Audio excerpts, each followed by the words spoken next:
right, Peter, end of day 2 of the ICT4D conference. It's been quite a whirlwind. But before we get into that, please introduce yourself. Oh, thanks. My name is Peter Njuguna.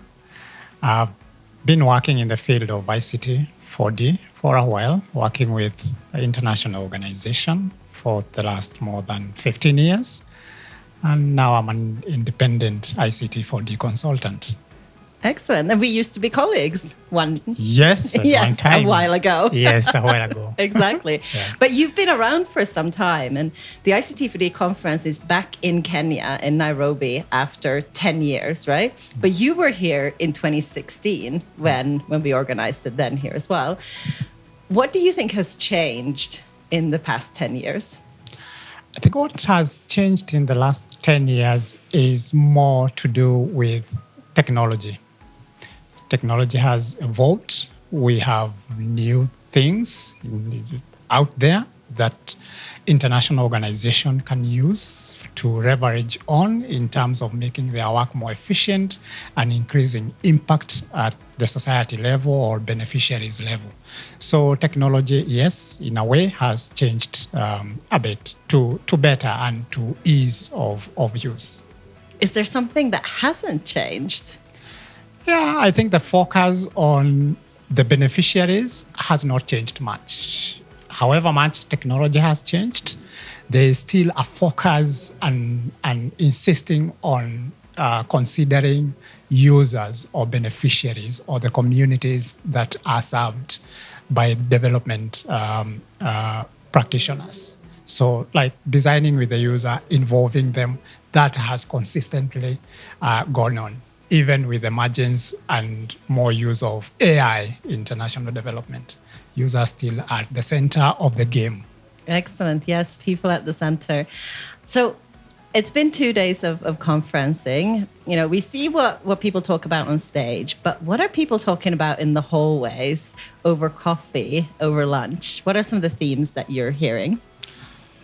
I think, again, AI is dominating everywhere. And I think everybody, even those who are coming from organizations that have not been using AI extensively, are out there and talking to people who are using AI in whatever field it is, and asking and trying to and having interest on how they can make the work they are doing out there to be more impactful by using artificial intelligence. So that is one conversation that keeps going around in the corridors. Mm-hmm. Yeah. And we obviously have a very hard 8 to 18 months behind us. And I don't think we're out of the woods yet as a sector, right? With all the aid cuts and so on.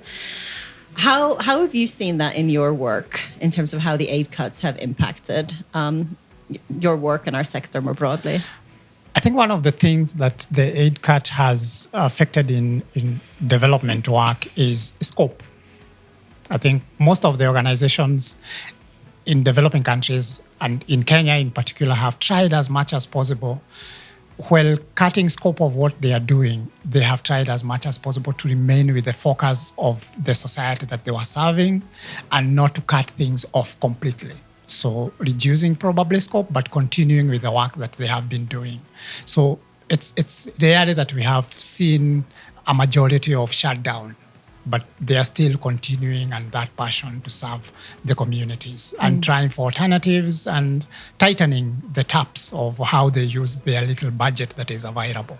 Yeah, that's interesting. I heard someone talk about like scaling deep instead of scaling out being the approach now with less resources. Exactly. Okay, last question.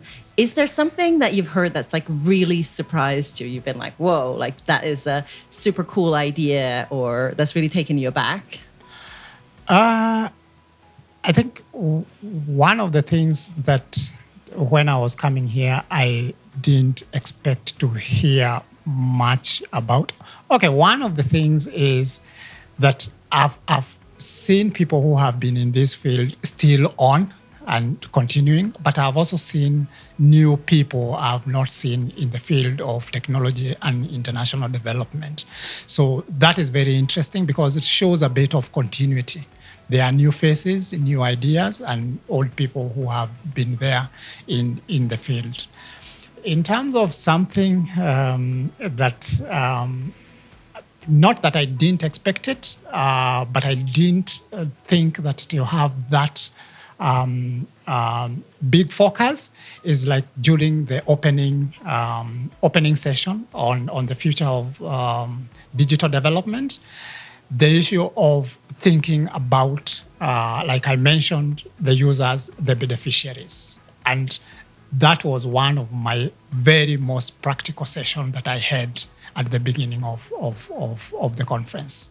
I had practical lessons that are grounded on what happens at the grassroots level, at the operation level where the rubber meets the tarmac. Yes, and that's exactly where we want the conversations to be. Yes. Thank you so much, Peter, and enjoy the rest of the conference. Thank you so much.